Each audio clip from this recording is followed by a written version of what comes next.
박재훈님께서 주신 질문입니다. 국채 10년물 금리를 보면 미국은 1.5, 한국은 2.0, 중국이 3.1 정도를 보이고 있는데 그러면 한국 국채는 중국에 비해서 매력이 좀 떨어지는 게 아닌지, 한국보다 1.1%더 주는 중국에 투자를 할 것 같은데 이유가 궁금합니다 라고 질문을 주셨는데요. 관련해서 말씀을 좀 부탁드리겠습니다. 그 회사채도 그렇고 모든 것들이 다 이제 가령 국채라고 하더라도 우리나라 국채는 한국의 이제 정부가 발행하는 국채는 한국 안에서는 그러니까 원화로는 절대로 부도가 안 납니다. 네. 예, 그러니까 정부가 국채를 못 갚는 일은 없다라는 거죠. 원화로 못 갚는 일은 없어요.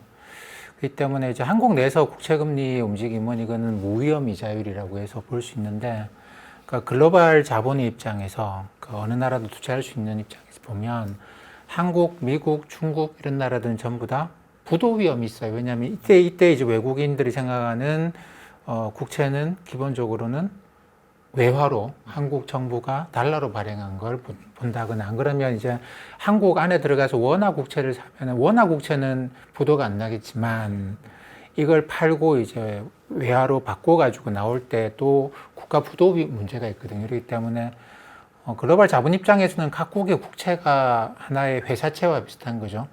크레딧 채권이라고 보통 이야기를 하는데, 그렇기 때문에 신용 등급을 볼 수밖에 없습니다.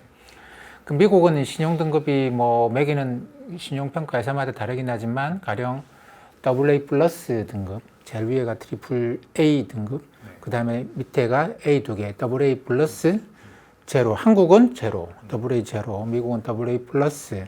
중국 같은 경우에는 여기서 AA 마이너스, 그 다음에 싱글 A 플러스인데 싱글 A 플러스 있는 것이죠. 그렇기 때문에 뭐 중국이 한국 국채보다 중국 국채 금리가 높은 거는 신용 등급 때문이라고 볼 수도 있습니다. 그리고 이제 또 여러 가지 각국의 정책적인 환경에 따라 다를 수 있어요. 한국의 금리가 미국보다는 신용 등급이 낮으니까 한국 금리가 높아야 된다고 생각할 수 있지만, 경우에 따라서는 이게 그 미국 금리가 더 높은 경우도 있었어요. 그러니까 미국은 경제가 좋은데 한국은 경제가 안 좋다, 이렇게 되면은 이게 이제 한국의 원화 표시로, 달러 표시가 아니고 원화 표시에 한국 금리는 내려가고 달러 표시 미국 금리는 오히려 올라가는 경우가 생겨서 10년짜리 국채 금리의 경우에도 이게 역전됐던 경우가 얼마 전까지 있었죠. 지금은 다시 이렇게 돼 있지만. 그렇기 때문에 금리라고 하는 게 박재훈님께서는 제가 해외 자본이라고 한다면 한국보다 1.1%더 주는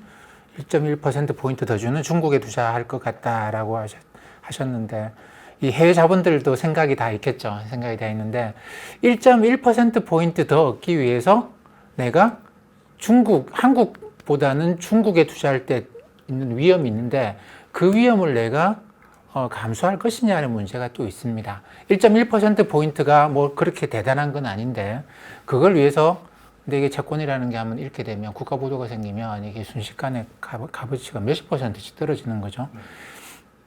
그런 위험 부담할 필요가 있느냐? 좀 더 안전하게 그냥 1.1%포인트 덜 먹어도 한국에 투자하자. 이런 해외 자본들이 대부분이라고 생각하시면 될 것 같습니다. 네, 말씀 잘 들었고요. 이 MNTB님께서 주신 질문입니다. 최근 지주회사들의 상승이 눈에 띄는데 그래도 여전히 지주사들이 할인을 크게 받고 있습니다. 이 지주사들이 할인을 크게 받는 이유, 이런 건 뭐 어떤 게 있을까요? 이 지주회사 문제에 대해서는 좀 우리가 깊게 생각을 해봐야 되는데, 이런 문제가 있습니다. 이런 문제가 있어요. A 회사가 있어요. A 회사는 그냥 사업을 하는 회사고 지주회사가 아니죠. A 회사가 있는데 A 회사의 시가총액이 가령 1조라고 하겠습니다. 주식시장에서 이게 1조로 평가를 받고 있어요.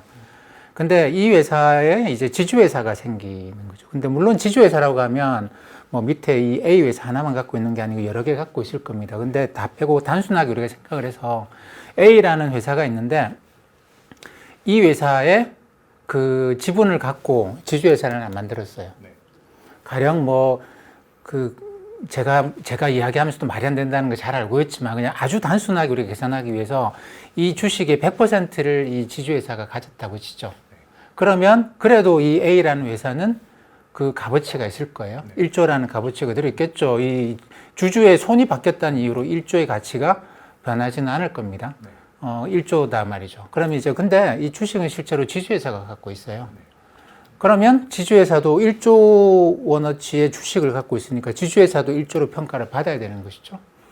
A라는 회사도 1조로 평가를 받고 지주회사도 1조로 평가를 받고 이거 뭐 사기예요. 이거 돈이 복사가 된 거죠. 돈이 복사가 된 겁니다.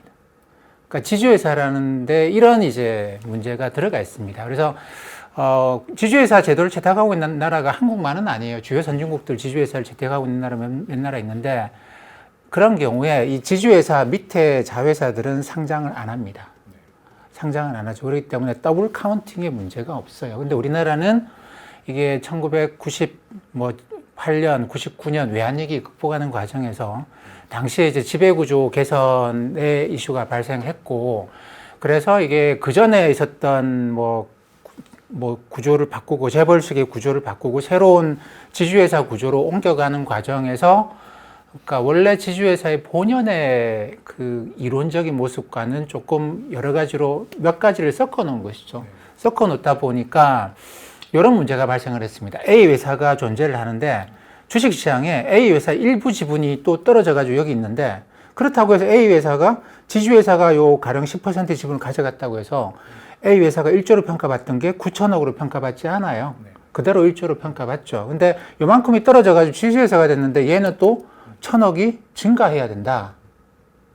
이거는 뭔가 말이 안 맞잖아요. 이거는 돈이 그냥 복사되는 거거든요. 그렇기 때문에 지주회사가 이제 그 저평가받고 있는 이유는 이게 복사가 됐기 때문입니다. 복사가 됐기 때문에 이걸 100% 인정해주지 못하겠다라는 것이고, 그래서 뭐 경우에 따라서는 심하게 뭐 하면 60%, 70%, 이거는 뭐 한국만의 일은 아니고 저기 홍콩 가봐도 그런 식의 구조가 그러니까 40~50%씩의 저평가가 일상적으로 벌어져요. 그러다가 한 번씩 어떤 일이 발생하면 또 쭉 저평가를 줄였다가 또 이제 저평가가 늘렸다가 줄였다가 늘렸다가 하는데, 그 때문에 지금 우리나라에서 법 개정을 뭐 저기 얼마 전에 했던 게 뭐냐면 이 자회사 지분을 지주회사가 더 많이 갖도록.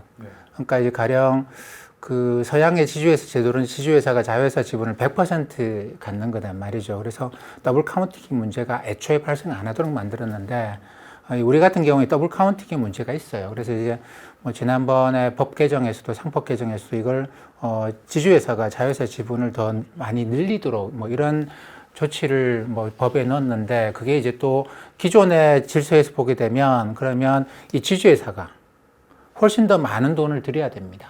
사업에 투자에 들리는 게 아니고 주식을 사는데 더 많은 돈을 들여야 하기 때문에 기업의 실물 투자, 고용을 위축시키지 않겠는가, 이런 우려들도 광범하게 제기가 됐어요. 근데 이거의 그 시작은 이 지주회사라는 걸 처음 우리가 도입할 때 99년, 2000년 이럴 때 도입할 때 그때 이게 이제 그렇게 딱 해서 뭐 지주회사 하나 놓고 나머지는 다 비상장회사로 하고 이러기에는 경제 환경이 어려웠죠. 그리고 지금도 그렇게 하기는 쉽지 않은 환경 때문에 지주회사의 그 실제로 이 지주회사가 갖고 있는 자회사들의 지분 가치를 생각해 보면 이 회사의 값어치가 여기까지 올라가야 된다, 뭐 이렇게 주장하시는 분들이 있는데, 그 하나하나 회사를 보면 논리가 맞아요. 이 회사 1조, A 회사 1조 맞고, 그럼 A 회사 지분을 10% 갖고 있으면 이 회사가 1,000억 원의 평가를 받아야 되는 거 맞고, 하나의 회사 단위로 보면 맞아요. 맞는데, 전체로 보게 되면, 이거 뭐 좀, 말이 안 맞는 거죠. 그래서 그것 때문에, 그렇다고 해서 이 A 회사를 저평가시킬 수는 없는 것이고, 그것 때문에 지주회사를 저평가시키는 것 같습니다. 네, 그렇군요. 너무 쉽게 설명을 해주셔가지고 이해가 잘 가셨을 것 같습니다. 네, 오늘도 좋은 말씀 너무 감사드립니다.